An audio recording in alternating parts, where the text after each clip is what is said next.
ఏంటబ్బా పరదాల మహారాణి కాకినాడ ఆదిత్య కాలేజీలో పరదాల మహారాణిని పాపం విద్యార్థులు ఇబ్బంది పెట్టారంట.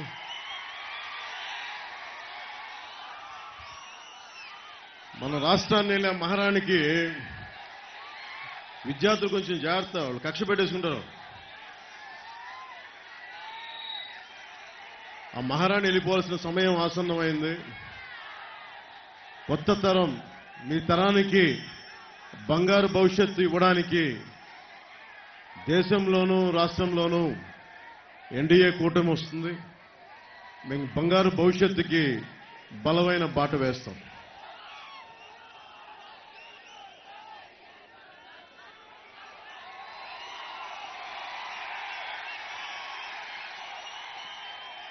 మన రాజమండ్రి పార్లమెంట్ అభ్యర్థిగా భారతీయ జనతా పార్టీ అధ్యక్షురాలుగా శ్రీమతి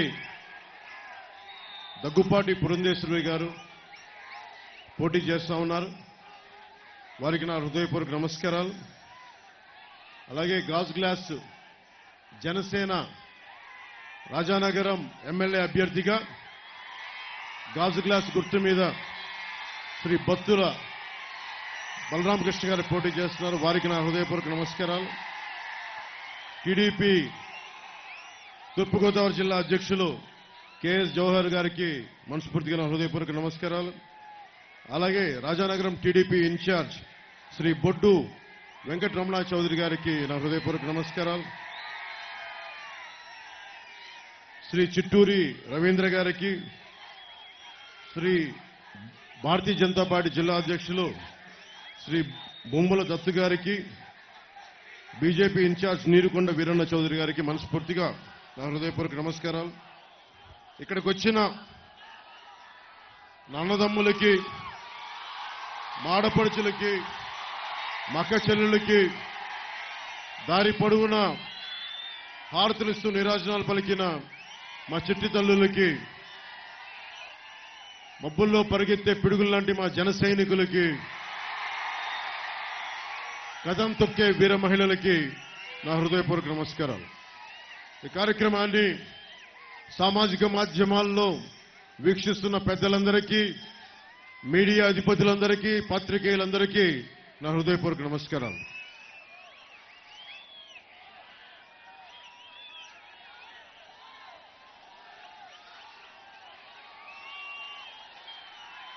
ఈ రాజానగరం ఎమ్మెల్యే జక్కంపూడి రాజా గారి పాలన మీకు ఎలా ఉంది? మీకు నచ్చిందా? మీకు ఒకసారి ఆయన గురించి మాట్లాడబోయే ముందు నాకు సమస్య ఏంటో చెప్తా. చాలా మంది వైసీపీ నాయకుల్లో నా అభిమానులు ఉన్నారు. సినిమా పరంగా నేనంటే ఇష్టపడేవాడు, హీరోగా అంటే నేను ఇష్టపడేవాడు. కానీ ఎంత నా అభిమానులైనా, ఎంత నన్ను అభిమానించే వాళ్ళైనా దేశానికి సమాజానికి విఘాతం కలిగిస్తూ అడ్డగోలుగా ప్రకృతి వనరులను దోచేస్తూ ఉంటే, స్కాములు చేస్తూ ఉంటే నా అభిమానులు అయినప్పటికీ కూడా వ్యక్తిగతంగా నేను గౌరవిస్తానేమో కానీ పొలిటికల్గా వారితో నేను విభేదిస్తాను. సో మీకు జక్కంపూడి రాజా గారికి ఇబ్బందులు ఉన్నాయి రాజానగరంలో, అది మీరు ఒప్పుకుంటున్నారా? జక్కంపూడి రాజా గారి పెద్ద కుటుంబం, వాళ్ళు రామ్మోహన్ రావు గారికి మీద నాకు చాలా అపారమైన గౌరవం ఉంది. వారి కుటుంబం మీద గౌరవం ఉంది. కానీ దురదృష్టవశాత్తు మన రాజానగరం స్కాములకి, మనకి గంజాయికి, ఇసుక దోపిడీకి రాజధాని అయిపోయింది. అది రాజానగరం బ్లేడు బ్యాచ్లంట. మనం ఇదివరకు బ్లేడ్ బ్యాచ్ అంటే నేను హైదరాబాద్ ఓల్డ్ సిటీలో విన్నామండి. వస్త్రా తీసుకుని ఇలా కట్ చేస్తారని. అంటే సరైన పాలకుణ్ణి మనం ఎన్నుకోకపోతే ఈ రోజున ఆ హింసాత్మక సంస్కృతి పచ్చటి తూర్పుగోదావరి జిల్లాలో కూడా వచ్చేసింది. దీనికి ఒకటే ఒక మందు, ఎన్డీఏ కూటమి ప్రభుత్వంలోకి రావటం. వైసీపీ గూండాల తాట తీసేయడం.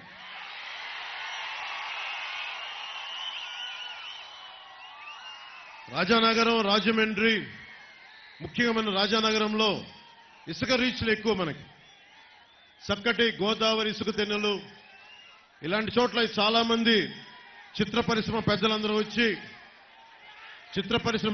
వచ్చి దర్శకులు, నిర్మాతలు ఇక్కడ చాలా అద్భుతమైన పాటలు చేసేవాళ్ళు.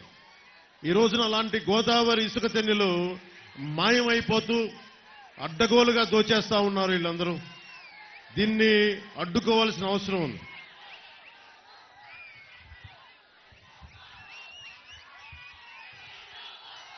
మీ ఉత్సాహం, మీ అరుపులు, మీ కేకలు ఇవన్నీ కూడా మీరు మీ భవిష్యత్తును దృష్టిలో పెట్టుకొని నేను రాజకీయాల్లోకి వచ్చాను. మీ భవిష్యత్తును దృష్టిలో పెట్టుకొని నేను మీకు ఒక బలమైన భవిష్యత్తు ఇవ్వడానికి నేను ముఖ్యంగా ఉభయ గోదావరి జిల్లాల్లో మనకి మోర్ దాన్ 27% కొన్ని నియోజకవర్గాల్లో నెంబర్ 1 స్థానంలో ఉండి కూడా జనసేన ఎక్కడ నెగ్గాలో కాదు, ఎక్కడ తగ్గాలో తెలియాలి. ఎందుకు ఇది పెట్టుకున్నానంటే మళ్ళీ ఇంకొకసారి వైసీపీ ప్రభుత్వాన్ని మనం ఎఫోర్డ్ చేయలేం. వైసీపీ పాలన ఇంకొకసారి వస్తే సర్వనాశనం అయిపోద్ది ఆంధ్రప్రదేశ్. ఒక్కడు ఇంతమంది యువతున్నారు, పారిశ్రామిక వాడుందా, ఇక్కడ మనకు ఒక ఇండస్ట్రియల్ కారిడార్ ఉందా? మొన్న వేశారు 2003లో, ఒక సంవత్సరం క్రితం అప్పుడు వేశారు ఒక శంకుస్థాపన రాయి. 5 సంవత్సరాలుగా గుర్తురాల. మేము ఉన్నది కూడా నేను ఎంతసేపు మీ భవిష్యత్తు ఎలా ఉండాలి. చాలా మంది ఇక్కడ యువతున్నారు, యువకులున్నారు. ముఖ్యంగా ఈ రోజున మిగతా మేడం పురంధేశ్వరి గారు మాట్లాడారు. నేను మీ భవిష్యత్తు గురించి మాట్లాడుతాను. ఈరోజు మీరందరూ 2019లో చాలా మంది మొదటి ఓటు వచ్చిన వాళ్ళు ఉన్నారు. ఇప్పుడు ఈ రోజున మీ అందరికీ 25 ఏళ్ళు వచ్చేసి ఉంటాయి దాదాపు. మీ ప్రతి ఓటు చాలా చాలా విలువైంది. మీరు ఆలోచించి ఆచితూచి ఓటేయకపోతే, ఎమోషనల్గా ఓటేస్తే, మా కులమనో మా వర్గమనో మాకెందుకో నచ్చాడనో మీరు ఆలోచించకుండా ఓటేస్తే మీ భవిష్యత్తు నాశనం అయిపోద్ది. నా బాధ, నా భయం అదే. ఆ వైసీపీ ఫ్యాన్కి సౌండ్ ఎక్కువ, గాలి తక్కువ.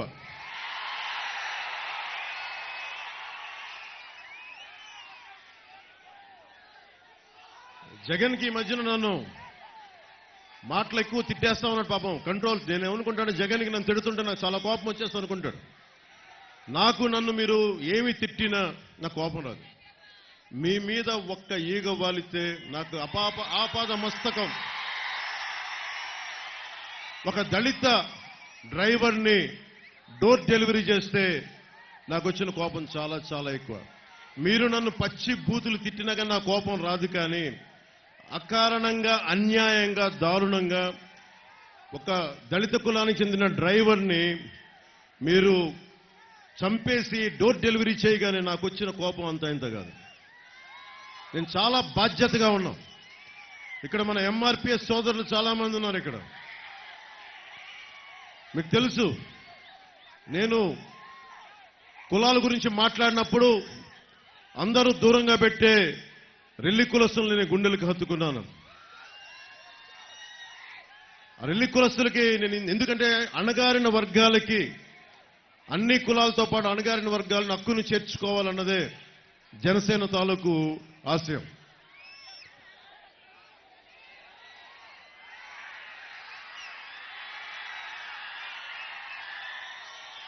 రాజానగరం అనగానే నాకు వచ్చింది, నేను చూసింది, జిల్లాలోనే, ఆంధ్రప్రదేశ్లోనే అతి ఎక్కువ గంజాయి వ్యాపారం, అతి పెద్ద బెట్టింగ్ ర్యాకెట్లు, 3 ఇళ్లు తీసుకొని మరి ఇక్కడ మనకి బెట్టింగ్ నడుపుతారంట.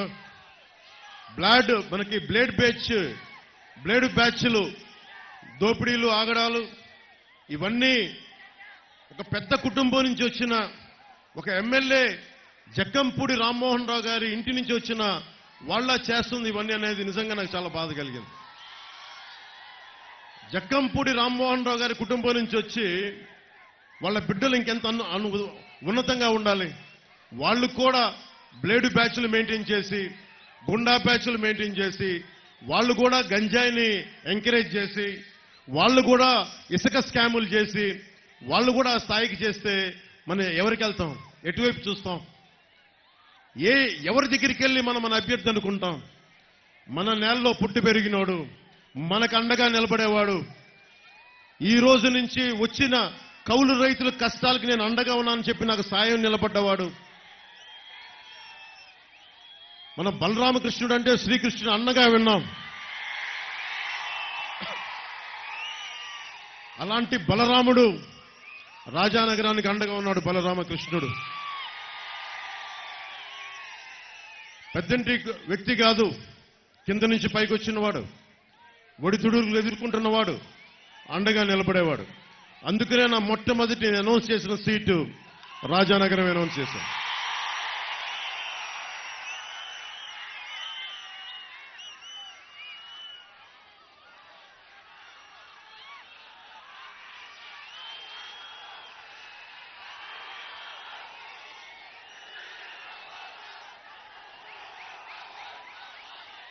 వాళ్ళ దందాలు జక్కంపూడి కుటుంబానికే, జక్కంపూడి రామ్మోహన్ రావు గారికే వారు చాలా గౌరవించే వ్యక్తిని వారి జక్కంపూడి కుటుంబానికి. కానీ వారి పిల్లలు అంటే చెడు సావాసం ఎలా ఉంటుందంటే, జగన్ సావాసం చేస్తే జక్కంపూడి గారి పిల్లలు కూడా పాడైపోరనడానికి ఇదే నిదర్శనం. గాదాల్లో 46 ఎకరాలు లేఅవుట్ వేశారు, రాజానగరంలో 30 ఎకరాలు లేఅవుట్ వేశారు, రాజమండ్రి ఎయిర్పోర్ట్ దగ్గర 72 ఎకరాలు లేఅవుట్ వేశారు. వీటికి లేఅవుట్ వేయకూడదని మీరు అనొచ్చు, వేయడం తప్పు కాదు. అదే మీలో ఒకడొచ్చి నేను లేఅవుట్ వేసుకుంటాను నా ఎకరంలో అంటే మీరు ఎమ్మెల్యేకి 15% కమిషన్ ఇవ్వాలి మీరు. మరి వీళ్ళందరూ కూర్చొని వారు వేసిన ఈ 150 పైచిలకు ఎకరాలకి లేఅవుట్ మీ భవిష్యత్తు నుంచి తీసేశారు. మీ ఇండస్ట్రియల్ ఇన్ఫ్రాస్ట్రక్చర్ పెట్టాల్సిన పెట్టుబడి, మీ విద్యలకి పెట్టాల్సిన పెట్టుబడి, ఇవన్నీ కూర్చొని కరెంటు, రోడ్లు, ఇన్ఫ్రాస్ట్రక్చర్ అంతా వాళ్ళు గవర్నమెంట్ డబ్బు తీసుకుంటే మనం ట్యాక్స్ కట్టిన డబ్బులతో వేసుకున్నారు. చివరికి ఎంత దౌర్భాగ్యం అయిపోయిందంటే, నన్నయ్య యూనివర్సిటీ వీసీ పదవికి కూడా కొన్ని కోట్లు ఇస్తే గాని పదవి రాల. అలాగే డెంటల్, ఇంజనీరింగ్ కాలేజీలు, వీటి మీద కూడా అరాచకాలు పెరిగిపోయినాయి. ఎమ్మెల్యే కాకముందు జక్కంపూడి రామ్మోహన్ రావు గారు చాలా సింపుల్ వ్యక్తి, కార్మిక నాయకుడు, ప్రజలకు అండగా ఉండే వ్యక్తి, ప్రజల్ని దోచుకున్న వ్యక్తి కాదు. అలాంటి వ్యక్తి పిల్లలు ఈ రోజున కష్టపడి డబ్బులు సంపాదించుకున్న ఆస్తులు కొనుక్కుంటే పర్లేదు, కానీ ఇసుక భవన నిర్మాణ కార్మికులకి పొట్టగొట్టి ఒక జేపీ వెంచర్స్ ప్రతిమా కంపెనీ అని చెప్పి ఆ కంపెనీకి ఒక్కళ్ళు కలిపి ఇసుక అమ్మేస్తే ఆ ఇసుక నుండి వచ్చిన డబ్బులు స్కాములతోటి ఇలా ఇల్లు కట్టేసుకుంటే ప్రజలు, రాజానగరాన్ని ప్రజలు నలిగిపోతా ఉన్నారు, ఎమ్మెల్యే బాగుపడతా ఉన్నాడు. ఈ దోపిడీ ఆగాలి అంటే బలరామకృష్ణ రావాలి, బలరామకృష్ణ గెలవాలి.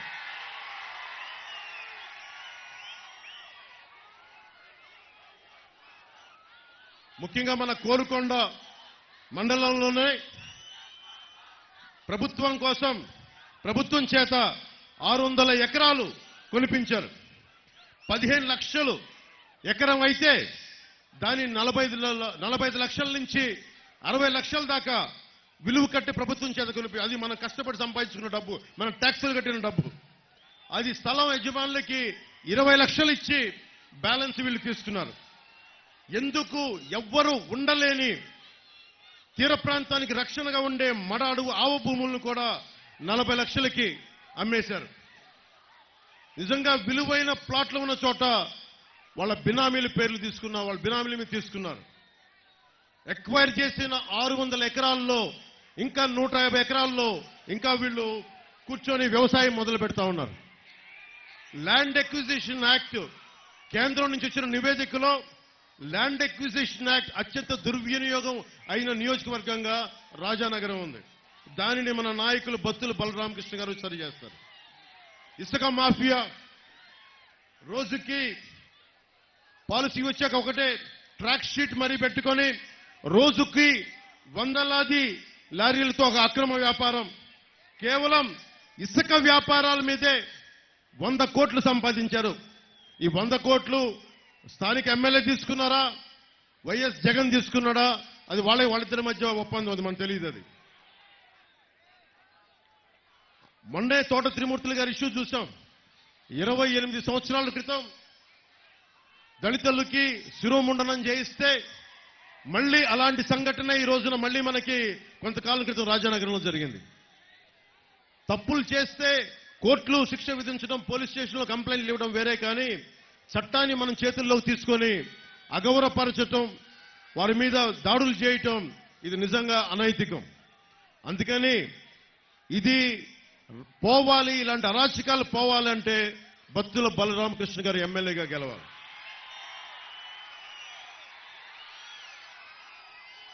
ఒక ఇళ్ల పట్టాల మీదే 300 కోట్లు సంపాదించారు ఈ నియోజకవర్గంలో. బ్లేడు బ్యాచ్ల్ని, స్కాములు చేసే వాళ్ళని, కర్ణాటక నుంచి వచ్చిన ఒక ఐపీఎస్ ఆఫీసరు అందరిని నియంత్రణ చేస్తే ఆయన్ని ఇబ్బందులు పెట్టి ఆయన ఇక్కడి నుంచి పంపించే వరకు ఊరుకోలేదు. ఎవరైనా సరే నిజాయితీగా ఉన్న ఒక అఫీషియల్ వచ్చి ప్రజలకి అండగా నిలబడదామంటే వాళ్ళని పని చేసుకునే పరిస్థితుల్లో లేదు ఈ రాష్ట్రం.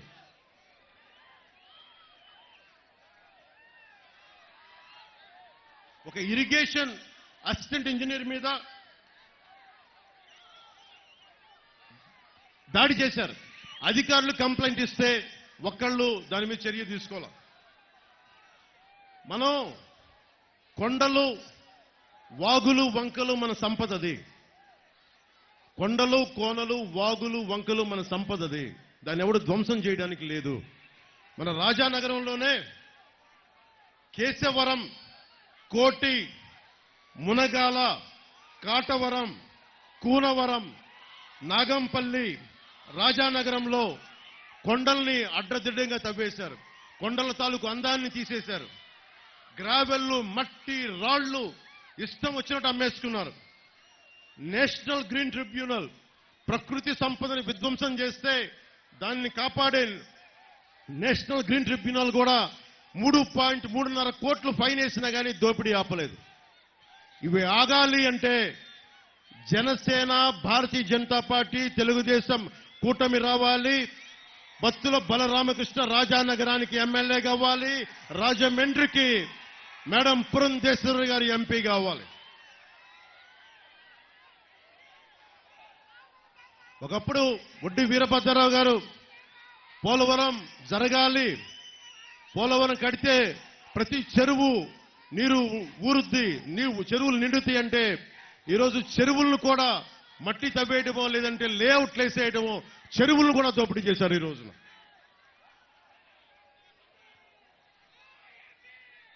ప్రతిసారి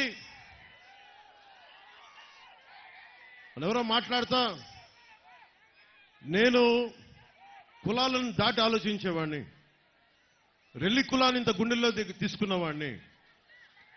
సినిమాల్లోకి రాకముందు అన్ని మతాలు సమానం అంట జానీ అని చెప్పి ఒక క్రిస్టియన్ యువకుడు కథ తీసిన వాడిని.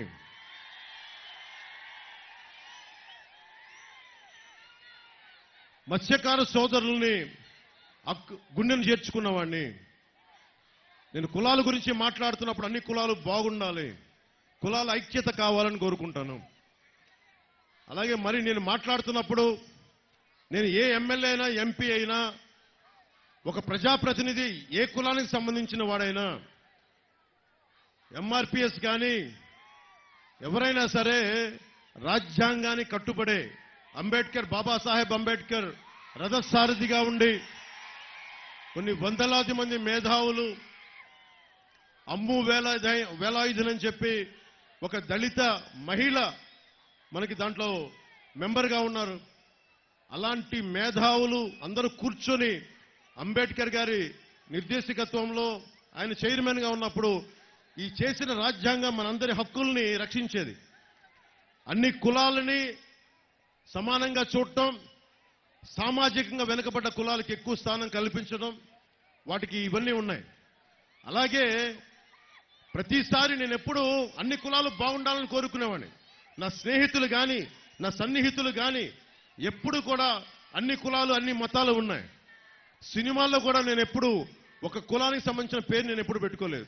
అంత బలమైన వ్యక్తిత్వం నాకు సినిమా వరకు వ్యక్తిపరంగా నా జీవితంలో ఎప్పుడు కులాలని దాటే ఉంది. నా జీవితం, నా స్నేహితులు కానీ, నా వ్యక్తిగత జీవితంలో కానీ. మతానికి వస్తే నా భార్య ఒక రష్యన్ ఆర్థడాక్స్ క్రిస్టియన్. నా భార్య మొన్న ఈ మధ్యన వైసీపీ నాయకులు మాట్లాడుతున్న దృష్టికి పట్టుకొచ్చారు. సామాజిక మాధ్యమాల్లో నరేంద్ర మోదీ గారి ఫోటో వేసి, చంద్రబాబు గారి ఫోటో వేసి, నా ఫోటో వేసి ఒకటే చెప్తా ఉన్నారంట, వీళ్ళు వస్తే చర్చిలకు ఇబ్బంది అవుద్ది అని. అంటే ఒకటే చెప్తా ఉన్నా, నేను సినిమాలని ఆ రోజున ఏవాసించాను. నేను జానీ అనే సినిమా తీయడానికి ఓట్లు పడతాయనా? లేదు. సమాజం అందరూ బాగుండాలి. ఎంతసేపు హీరోలు ఒక మతం నుంచే కాదు, వేరే మతం నుంచి రావాలని కూడా ఆలోచించాను. అందుకే జానీ అని పెట్టాను దానికి. అలాంటి నేను, నా బిడ్డలే, తల్లి ఆర్థడాక్స్ క్రిస్టియన్ అంటే నా బిడ్డలకి చాయిస్ ఇచ్చాను.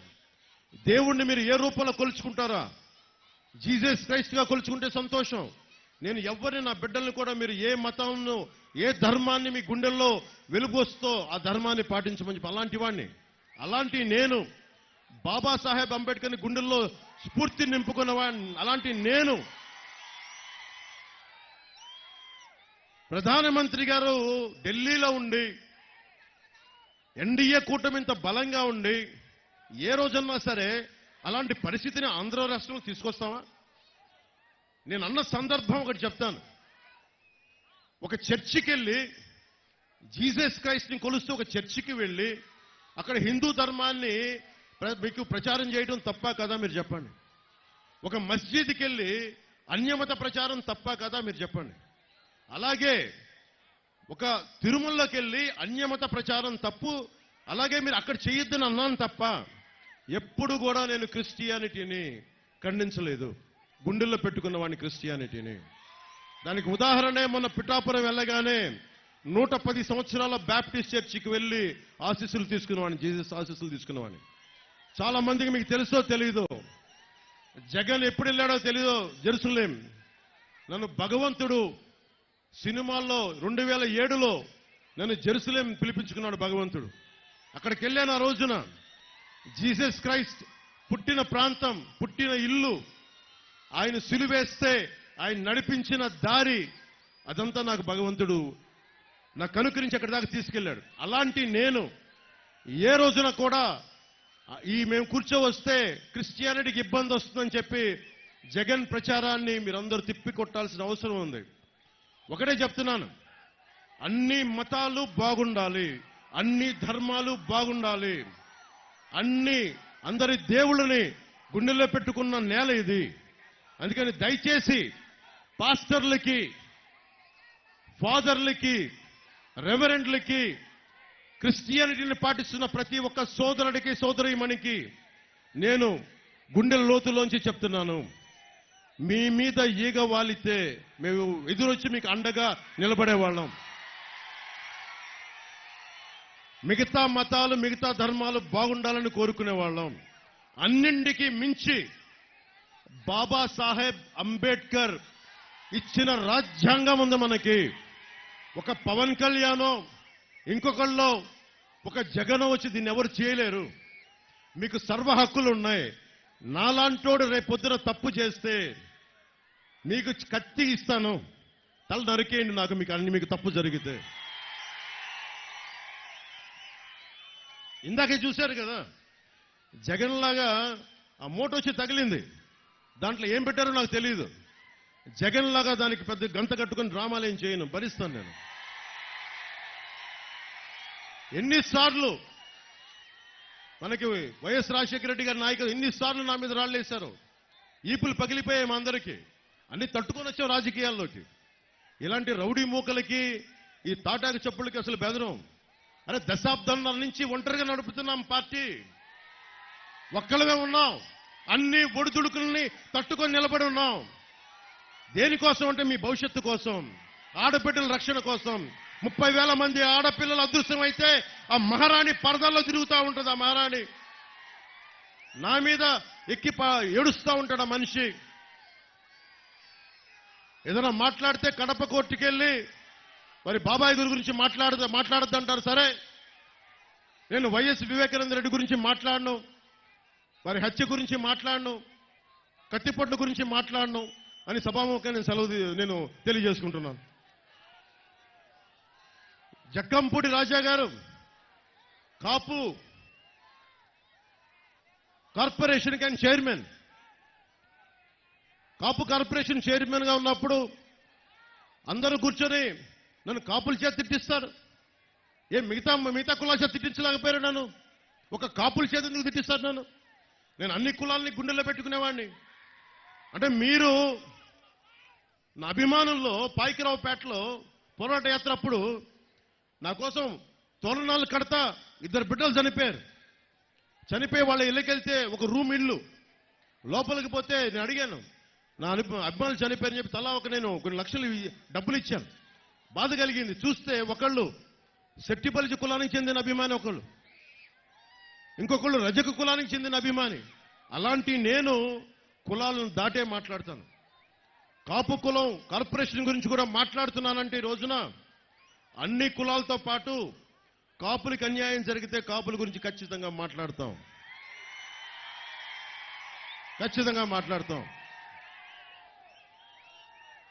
కాపు సామాజిక వర్గానికి కూడా తెలియాలి కదా మీకు జరుగుతున్న అన్యాయం.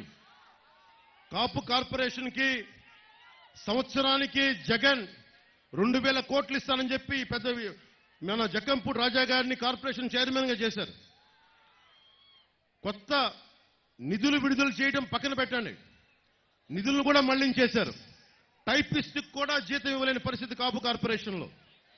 కాపు రిజర్వేషన్ విషయంలో ద్రోహి ఎవరో మీరు ఒకసారి ఆలోచించండి. రిజర్వేషన్ రాష్ట్ర పరిధిలో లేదని చెప్పాడు. సరే, సంతోషం, నువ్వు చేయలేకపోయావు. జగన్కి చాలా గుండె ధైర్యం ఎక్కువ, జగన్ మెచ్చుకోవాలి. కాపులకి ససేమేర రిజర్వేషన్ ఇవ్వనంటే జక్కంపూడి రాజా గారు అందరూ కూర్చోడానికి మద్దతు తెలిపారు. సో ఇక్కడ కులం లేదని మనందరికీ అర్థమవుతుంది కదా.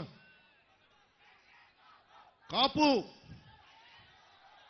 ఈబీసీ రిజర్వేషన్, కాపులకి రిజర్వేషన్ ఇవ్వలేకపోతున్నాం కాబట్టి, ఎకనామికల్లీ బ్యాక్వర్డ్, ఆర్థిక పరంగా వెనుకబాటుతనం ఉంది కాబట్టి చదువుల నిమిత్తం కొన్ని ఇవ్వడానికి ఈబీసీ రిజర్వేషన్ కల్పించారు.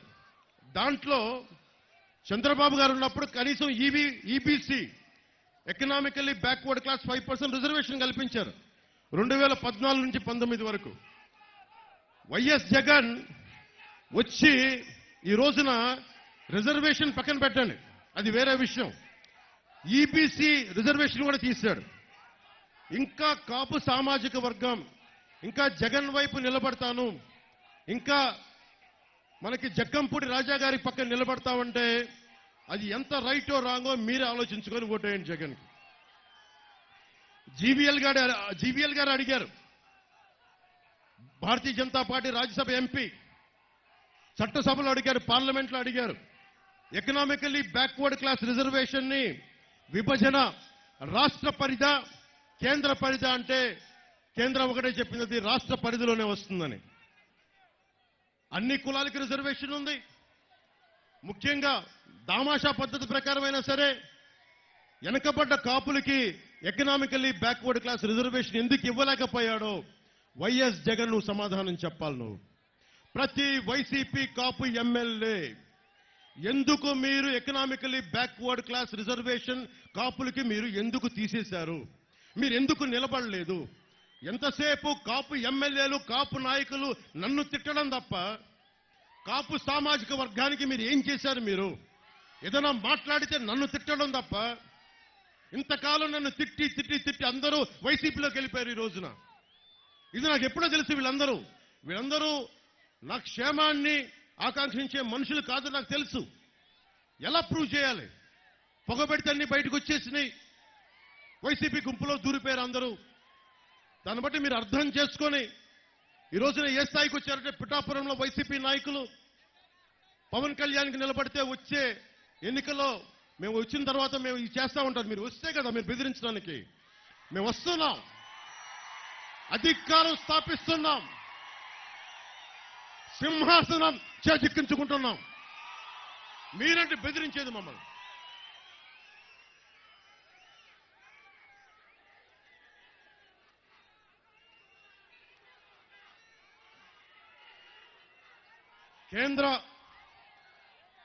కేంద్ర ప్రభుత్వం ఎందుకు మేడం పురంధేశ్వరి గారిని రాజమండ్రి ఎంపీగా మనం గెలిపించుకోవాలి? ఇందాక బత్తుల బలరామకృష్ణ గారు చెప్తా ఉన్నారు.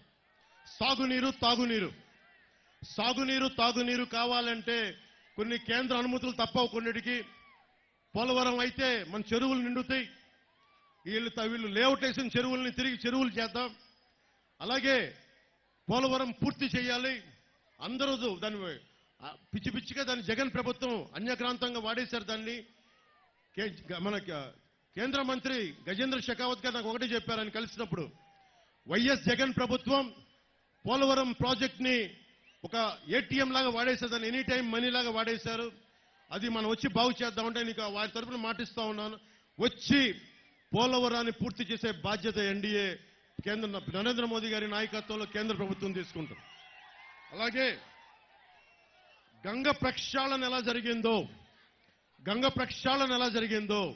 గోదావరి ప్రక్షాళన కేంద్ర పార్లమెంటుకి మనకి వెళ్ళినప్పుడు మంత్రి అవుతారు ఖచ్చితంగా. పురంధేశ్వరి గారి ఆధ్వర్యంలో గంగ ప్రక్షాళన ఎలా జరిగిందో ఒకప్పుడు నరేంద్ర మోదీ గారి నాయకత్వంలో ఆవిడ పార్లమెంటరీ మెంబర్గా ఎన్నికై కేంద్ర మంత్రి అయిన రోజున మన గోదావరి ప్రక్షాళన చేస్తాం, శుద్ధి చేస్తాం గోదావరిని. అలాగే మురుగునీరు గోదావరిలో కలవకుండా సూవేజ్ ట్రీట్మెంట్ ప్లాంట్ ని ఏర్పాటు చేస్తాం. ఇది చాలా దీర్ఘకాలికంగా ఉన్న ఒక డిమాండ్. ఇది రాజమండ్రి, భద్రాచలం, పాపికొండలు టూరిజం కేంద్ర ప్రభుత్వం ఒక టూరిజం ప్రాజెక్టుగా తీసుకుంటుంది. దానివల్ల మీ అందరికీ బోలెడని ఉపాధి అవకాశాలు, ఉద్యోగాలు వస్తాయి దానివల్ల. అలాగే జగన్ చెప్తా ఉన్నారు, కాపు నేస్తానికి కాపులకి 65 లక్షలు నేను కాపు నేస్తం ఒకటే మేము ఇచ్చాం, కాపు నేస్తం అని మాట్లాడుతూ ఉన్నారు. దాని లెక్కలు కూడా చెప్తాం. 65 లక్షల మంది ఎలిజిబిలిటీ అయితే కేవలం 2,35,000 మందికే ఇచ్చి 62,65,000 మంది కాపు నేస్తానికి ఉన్న అర్హత ఉన్న వారందరినీ అన్యాయం చేశాడు. వాళ్ళు రాష్ట్ర వ్యాప్తంగా ఇచ్చిన వాళ్ళకంటే రాజమండ్రి పార్లమెంటు పరిధిలో అర్హులు ఎక్కువ మంది ఉన్నారు. పథకం మొత్తానికి 354 కోట్లు ఇచ్చిందేమో 354 కోట్లు, యాడ్లు ఇచ్చిందేమో 200 కోట్లు యాడ్. అదేదో ఇచ్చి కొంతమంది లబ్ధిదారులకి నిజంగా డబ్బు వచ్చేది. వాళ్ళ వాలంటీర్లు 65 లక్షల మహిళల ఇంటికి వెళ్లి డాక్యుమెంట్లు తీసుకొని వాళ్ళని ఆశలు రేపి కాపు నేస్తం వస్తుందని చెప్పి గాలికి వదిలేశారు.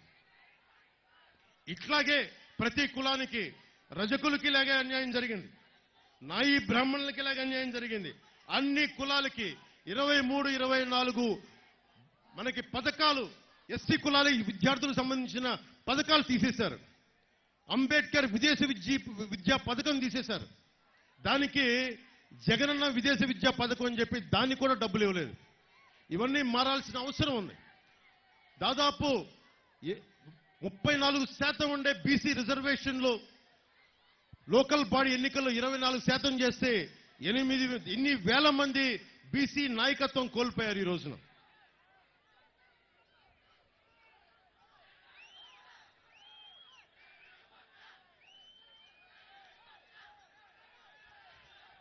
మీరు జగన్ యువత కూడా చెప్తా ఉన్నా, జగన్ మహారాణికి చెప్పండి. నేను చాలా మంది అంటా ఉన్నారు, నిన్న మాట్లాడుతూ ఉంటే సార్ మీ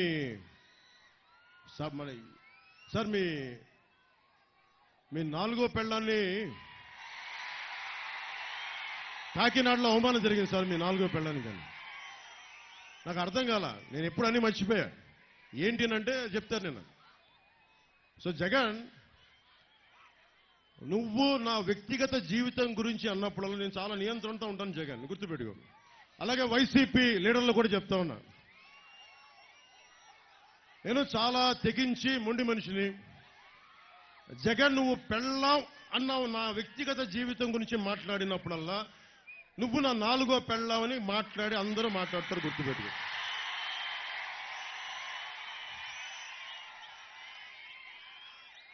మనం మాట్లాడితే అంట నేను కూర్చోబెట్టి నియోజకవర్గాల్లో మారుస్తా ఉంటాను. మరి నువ్వెందుకు మార్చావు? నువ్వు 70 మంది ఎమ్మెల్యేలకు ఎందుకు మార్చావు? ఎక్కడో నెల్లూరులో ఉన్న వ్యక్తిని తీసుకెళ్లి నరసరావుపేట ఎంపీకి ఎందుకు పెట్టావు నువ్వు? అంటే నీకో న్యాయం, మాకో న్యాయమా? మీకున్న మీరు యువత, మీ అందరికీ ఒకటే చెప్తా ఉన్నా, మీకు ఒక పాస్పోర్ట్ రావాలి అంటే పోలీస్ వెరిఫికేషన్ ఉండాలి. మీ మీద పోలీస్ కేసు ఉంటే మీకు ఉద్యోగాలు ఇవ్వరు. పాస్పోర్ట్ రావాలంటే పాస్పోర్ట్ రాదు. మీకు చిన్నపాటి కేసు ఉంటే విదేశాలకు వెళ్ళనివ్వరు ఒకవేళ పాస్పోర్ట్ ఉన్నా. అలాంటిది మిమ్మల్ని, మీ భవిష్యత్తుని నిర్దేశించే వ్యక్తి 5 సంవత్సరాలుగా బెయిల్ మీద ఉన్నాడు. 5 సంవత్సరాలు. ఖైదీ నెంబర్ 6093 మీ ముఖ్యమంత్రి. 38 కేసులు, 38 అవార్డులు లాగా 38 కేసులు. 16 నెలలు ఆ చెంచల్ కూడా చెల్లపల్లి జైల్లో చెప్పకూడదన్న వ్యక్తి మనకి నీతులు బోధిస్తుంటాడు వచ్చి. ప్రతి జగన్ బతికి ఎలాంటిదంటే ప్రతి శుక్రవారం రాగానే వణుకొస్తా ఉంటది, ఈ రోజు ఎలా ఎగ్గొట్టాలి అని.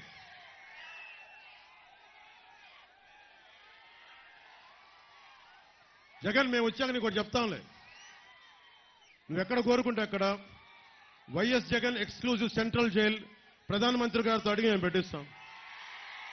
ప్రధానమంత్రి గారు ఒకటే చెప్పారు మొన్న, బర్మార్ జిల్లా రాజస్థాన్లో ఒకటే మాట అన్నారు, కరప్ట్ చేసినోడు ఎవడైనా సరే జైలుకు పంపించడం ఖాయం అని. మొన్న అదే ట్వీట్ చేశారు. మీరు కరప్షన్ చేశారు జగన్, వైసీపీ నాయకులు. మోడీకి గ్యారంటీ అని చెప్పారు మోడీ గారు. మోడీ గ్యారంటీ. తప్పులు చేశారు మీరు, అరాచకాలు చేశారు, అవినీతి చేశారు. మిమ్మల్ని మోడీ గ్యారంటీతో జైలుకి పంపించడం ఖాయం మిమ్మల్ని.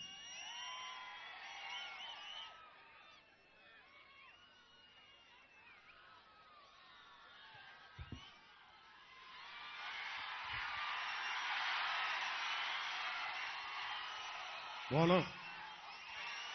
ముఖ్యంగా నా పచ్చబొట్లు పెట్టుకున్న అభిమానులకి, మీ అందరికీ ప్రతిసారి రాజమండ్రి వచ్చినప్పుడల్లా, తూర్పుగోదావరి జిల్లా వచ్చినప్పుడల్లా గుండెల్లో నా పచ్చబొట్టు పెట్టుకొని, నాకు నిజంగా అంత అర్హత లేదనుకుంటాను. సో మనస్ఫూర్తిగా మీ అందరికీ ఇంకో ధన్యవాదాలు. ఒకటే చెప్తా ఉన్నా అందరి అభిమానులందరికీ, ఇక్కడ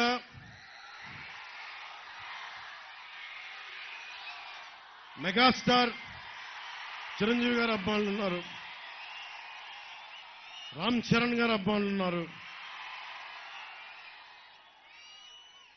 జూనియర్ ఎన్టీఆర్ గారు అభిమానులు ఉన్నారు, ప్రభాస్ గారి అభిమానులు ఉన్నారు, మన గుంటూరు కారం మహేష్ గారి అభిమానులు ఉన్నారు, పుష్ప అల్లు అర్జున్ గారి అభిమానులు ఉన్నారు. హీరో లిస్ట్ చాలా ఉంది. సో అందరూ హీరో అభిమానులకి చెప్తున్నా, ఎప్పుడన్నా సరే తెలుగుదేశం పురంధేశ్వరి గారి, మనందరి ఆంధ్ర రాష్ట్రానికి తెలుగుతనానికి ప్రపంచ వ్యాప్తంగా గుర్తింపు తెచ్చిన శ్రీ నందమూరి తారక రామారావు గారు ఏ రోజు కూడా, ఆయనతో కూడా అందరూ సినిమా హీరోలు ఎవరు కూడా ఆయనతో సహకరించాల. కొంతమంది కాంగ్రెస్ లో కూడా ఉన్నారు. కృష్ణ గారు కాంగ్రెస్ లో ఉన్నారు, కోట శ్రీనివాసరావు గారు వేరే పార్టీలో ఉన్నారు. ఎన్టీ రామారావు గారిని విమర్శించేవాళ్ళు. ఏ రోజున ఎన్టీ రామారావు గారు ఎప్పుడు కూడా కృష్ణ గారిని ఒక్క మాట అనలా. అది ఎన్టీ రామారావు గారి సంస్కారం. అలాగే తెలుగుదేశం పార్టీ కూడా, నేను విభేదాలు ఉన్నా కానీ నన్ను ఎప్పుడు వ్యక్తిగతంగా కూర్చోబెట్టి నా సినిమాలను ఎప్పుడు ఆపల. మీ అందరూ అభిమానించే, ముఖ్యంగా ఆ రోజున చిరంజీవి గారిని, ప్రభాస్ గారిని, మహేష్ గారిని వాళ్ళ ముగ్గురిని నడిపించి, ఎక్కడో ఇంటి బయట ఆపించి నడిపించి, కనీసం భోజనం కూడా పెట్టకుండా ప్రైవేట్ మీటింగ్ జరుగుతూ ఉంటే, అసలు ఆ మీటింగ్ జగన్కి చిరంజీవి గారికి సంబంధం లేదు. జగన్కి మీరందరూ గుండెల్లో పెట్టుకున్న లక్షలాది మంది అభిమాన నాయకులు అంటే జగన్కి కుళ్ళు. ఆ కలుగులో ఎలుకది తట్టుకోలేదు. పాప నిన్న కాకినాడ ఆదిత్య కాలేజీలో గర్వంగా బయటకు వచ్చాడు. దేనికి వచ్చాడు? CM sir thank you sir, CM sir thank you అని చెప్తామని వచ్చారు. అక్కడ జరిగిన విషయం వేరే అనుకోండి. అంత కక్షపూరితమైన వ్యక్తి. అలాంటి వ్యక్తి ఒక సినిమాకి టికెట్ రేట్లో సినిమాకి పరిశ్రమకి కావాల్సిన పెంచాలి అంటే చిరంజీవి గారికి హీరోలకి సంబంధం లేదు. నిర్మాతల మండలి ఉంది, ట్రేడ్ బాడీ ఉంది. అలాంటి వాళ్ళందరినీ తీసుకొచ్చి ఒక సేడిస్టిక్ గా సీక్రెట్ కెమెరాలు పెట్టి అవి తీసి మైకులు పెట్టి పాపం వాళ్ళు మర్యాదపూర్వకంగా అడిగి, మరి మన సీఎం స్థాయి వ్యక్తి దగ్గరికి వచ్చినప్పుడు అగౌరవంగా మాట్లాడరు కదా. చిరంజీవి గారు అందరి తరఫున మాట్లాడితే ఆయన్ని కూడా అగౌరవపరిచిన వ్యక్తి. అజాత శత్రువు చిరంజీవి గారు. ఎవరి జోలికి వెళ్ళరు. ఎన్ని తిట్టండి, ఆయన్ని ఎన్ని విమర్శించండి. నాకు తెలుసు కదా ఇంట్లో వాడిగా గుండె బాధపడదు. నాకు కూడా చెప్పరు ఈ రోజు దాకా చెప్పలా. అలాంటి అజాత శత్రువుని కూడా ఇతను కించపరిచిన వ్యక్తి. జక్కంపూడి రాజా గారికి ఒకటే చెప్తున్నా, మా భీమ్లా నాయక్ సినిమాలకి పాపం బలరామకృష్ణ గారి టికెట్లు దొరకలేదు, కానీ జక్కంపూడి రాజా గారు ఎమ్మెల్యే కాబట్టి నా సినిమాలు టికెట్లు ఇప్పించారు. మాకు ఈ సినిమా అభిమానం వద్దండి. మాకు జక్కంపూడి రాజా గారు మేము కోరుకుంటుంది, మీ వాళ్ళు దోపిడీ చేయకుండా ఉంటే చాలు, మాకు అదే 10,000. మా సినిమాలు మాకు ఎలా చూడాలో, మాకు పచ్చబొట్లు పొట్టించుకున్న అమ్మాయిలు ఉన్నారు, అలాగే మాకు మహిళా శక్తి ఉంది. వీటన్నిటికంటే కూడా మీ వాళ్ళకి చెప్పండి, అన్ని వర్గాలకి న్యాయం చేయమని చెప్పండి. అది కూడా టైం అయిపోయింది కాబట్టి భవిష్యత్తులో జక్కంపూడి రాజా గారికి కూడా చెప్తున్నా, మీ నాన్నగారంటే నాకు గౌరవం ఉంది, కానీ మీరు ఓడిపోతున్నారు. అలాగే జక్కంపూడి రాజా గారికి సంబంధించిన కొంతమంది పోలీస్ అధికారులు కూడా చెప్తా ఉన్నాను,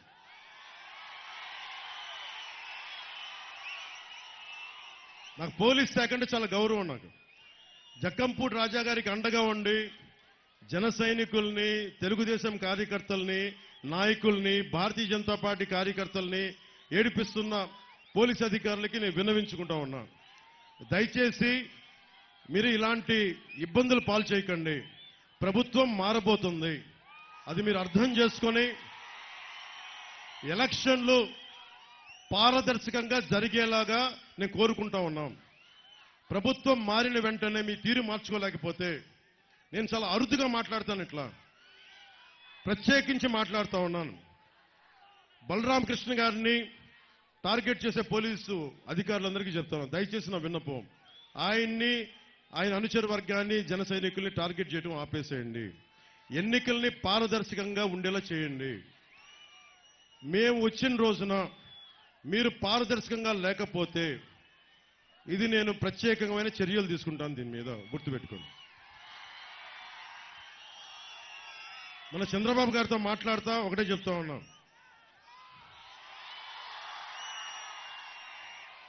మీరు ప్రతి ఇంటికి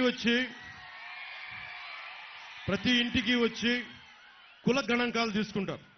మీది ఏ కులం అండి, మీరు బీసీనా, ఓసీనా, ఎస్సీ అయితే ఏ కేటగిరీ, బీసీ అయితే బీసీ ఏనా, బీనా, డీనా అడుగుతారు. నేను చంద్రబాబు గారు చెప్పాను ఒకటే, మన ప్రభుత్వం వచ్చిన రోజున వెంటనే చేయాల్సింది కుల గణాంకాలతో పాటు ప్రతిభ, సమర్థత, గణాంకాలు కావాలి.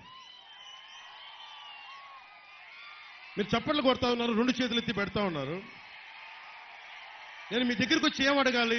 మీ కులంతో పాటు నీకు ఏం చెయ్యాలని ఉంది, నీ అభిరుచి ఏంటి, నీకు ఏది ఇష్టం కాదు, ఎలాంటి ప్రతిభ కావాలి, ఎలాంటి స్కిల్ డెవలప్మెంట్ కావాలి, నీకున్న బాధ ఏంటి, నీకున్న అభిరుచి ఏంటి, దానికి తగ్గట్టుగా స్కిల్ డెవలప్మెంట్ కావాలి. 2047కి భవిష్యత్తు మీదే. కానీ మీరు భవిష్యత్తు రేపొద్దున ఓటు వేసేటప్పుడు మీరు చాలా ఆలోచించే ఓటేయండి. నన్ను ఎందుకు నమ్మాలో కూడా చెప్తాను మీకు. దశాబ్దం మీరందరూ యువత, విద్యార్థులు, ఆడపడుచులు, యువతులు, ఓటమి అనేది మీ అందరికీ తెలుసు. పరీక్షలో ఫెయిల్ అవడం అనేది తెలుసు. కానీ నేను సాలిడ్ స్టార్డమ్ ఉండి, మిగతా హీరోలంత పెద్ద హీరోని కాకపోవచ్చు, కానీ మీ గుండెల్లో ఉన్నంత స్థానం నాకు ఉంది. అది కాదన్నారు కదా. అలాంటి స్టార్డమ్ పెట్టుకొని నేను 2 చోట్ల ఎన్నికల్లో ఓడిపోయి దశాబ్దంగా రోడ్ల మీద తిరుగుతున్నానంటే, నేను చిన్నప్పుడు నేను అనుకునేవాడిని, ఎవరన్నా ఇలా మాట్లాడచ్చు ఒక పొలిటికల్ లీడరు, ఎవరన్నా నా గురించి ఇలా ఆలోచించచ్చు కదా అంటే ఎవరు లేరు. నేను పెద్దగా ఒకటే అనుకున్నా, నాలాగా కోరుకున్న వాళ్ళకి నేను అవుతాను వాళ్ళకి అనుకున్నా. మీ అభిరుచిని, మీ సమర్థతని, మీ ప్రతిభని, మోదీ గారి ఆధ్వర్యంలో ఉన్న స్కిల్ డెవలప్మెంట్ సెంటర్స్ కానీ నేను ప్రత్యేకమైన దృష్టి పెడతాను. 2047కి భారతదేశం అగ్రగామి కావాలి, తెలుగు ప్రజలు, తెలుగు రాష్ట్రం అగ్రగామి కావాలి అంటే యువతే, ఆడబిడ్డలు కానీ మగబిడ్డలు కానీ మీ భవిష్యత్తు కోసం ఆలోచించేవాడు ఉండాలి. నా బిడ్డ కోసం నేను రాలేదు పాలిటిక్స్కి. నేను అక్కడ పసుపు చొక్కా వేసుకున్న జనసేన జెండా పెట్టుకున్న ఆ బిడ్డ, అక్కడ తెలుగుదేశం జెండా ఎగిరేస్తున్న ఆ బిడ్డ మీ భవిష్యత్తు కోసం. మేమందరం కూడా మా కూటమి మీ భవిష్యత్తు కోసం పనిచేస్తున్నాం. అండగా నిలబడతాం. రైతాంగానికి కానీ, బీసీలకు కానీ, ఎస్సీ కులస్తులకు కానీ, మైనారిటీలకు కానీ అందరికీ కూడా మతానికి, జాతికి, ప్రాంతానికి అతీతంగా నేను మీకు అండగా నిలబడతాం. మేమందరం మేడం పురంధేశ్వరి గారు కానీ, బత్తుల బలరామకృష్ణ గారు కానీ, మన తెలుగుదేశం నాయకులు జవహర్ గారు కానీ, చౌదరి గారు కానీ, భారతీయ జనతా పార్టీ నాయకులు కానీ, మేమందరం కూడా, ఎందుకంటే ఒక వ్యవస్థను నడపాలంటే ఒక నాయకత్వపు సమూహం కావాలి. ఒక పార్టీ సరిపోదు, ఒక నాయకుడు సరిపోడు. ఇంతమంది కలిసి వచ్చి మీకోసం నేను ముందుండి నేను మీకు ఒక సేవకుల్లా పనిచేస్తాను. నేను సర్వెంట్ లీడర్షిప్, సేవా నాయకత్వం. బత్తుల బలరామకృష్ణ గారు ఒకటే చెప్తున్నాను, మనం నాయకులం కాదు, మనం సేవకులం ప్రజలకి. మేము ఎందుకు ఎత్తు నిలబడున్నామంటే మీకు కనిపించడానికి, మీకంటే ఎక్కువని కాదు. మేమందరం మీకు కనిపించడానికి గుండెల్లో పెట్టుకుంటాను. నేను మీకోసం పనిచేస్తాను. నేను చాలా ఎర్లీ వయసులో పాలిటిక్స్కి వచ్చాను. అందుకని చెప్తున్నా, మిమ్మల్ని గుండెల్లో పెట్టుకొని